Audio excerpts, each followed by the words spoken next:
এখন আমি বাড়িতে আইলাম, গাড়ি নিয়ে আমি গাড়ি চালাই বাড়িতে আইলাম। এরপরে শুনতে পারলাম যে পুলিশ নাকি এখানে কি কারে নাকি ধরছে। তো দৌড়ে আইলাম, আয়া দিয়ে নেশা ট্যাবলেট সহ ইঞ্জেকশন সিরিজ সুদ্ধা লইয়া একটা ছেলের বাইক শুদ্ধা আটকাইছে পুলিশ। তারপরে একের পর এক গাড়ি এদিক দিয়ে আসা যাওয়া করতেছে।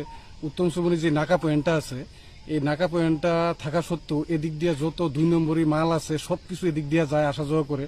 কিন্তু এদিকে যদি পুলিশ প্রশাসন যদি এদিকে যদি আমরা এই এরিয়াটার মধ্যে যদি একটু নজর দিত, তাহলে আমরা এই গ্রামবাসীর লেগে অনেকেই খুব সুন্দর ভালো হইতো। কেরে আমরা যে যুব সমাজ যে ফুলাফান্ডি আছে, এই ফুলাফান্ডির জীবন বেঁচে যাইতো। কারণ হইলো আজকে নেশা ট্যাবলেট সহ একটা সাইকেল ধরা পড়ছে, নিশ্চয়ই হে বেচার লাগিয়ে আইছে, কেউ না কেউ এটার মধ্যে জড়িত আছে আমার মনে হইতেছে। আনলে এই নেশা ট্যাবলেট যে ব্যস্ত হয়েছে এখানে নিশ্চিত কেন আইছে। হ্যাঁ, তো এখন তো কেউ কোনো আমরা কোনো পাইছি না। তো যাক, অক্ষণ পুলিশ থাকে অ্যারেস্ট করে নিছে আর কি। এই জায়গাটা কোন জায়গা? জায়গাটার নাম হয়েছে গোকুলনগর পণ্ডিত চৌমুনি।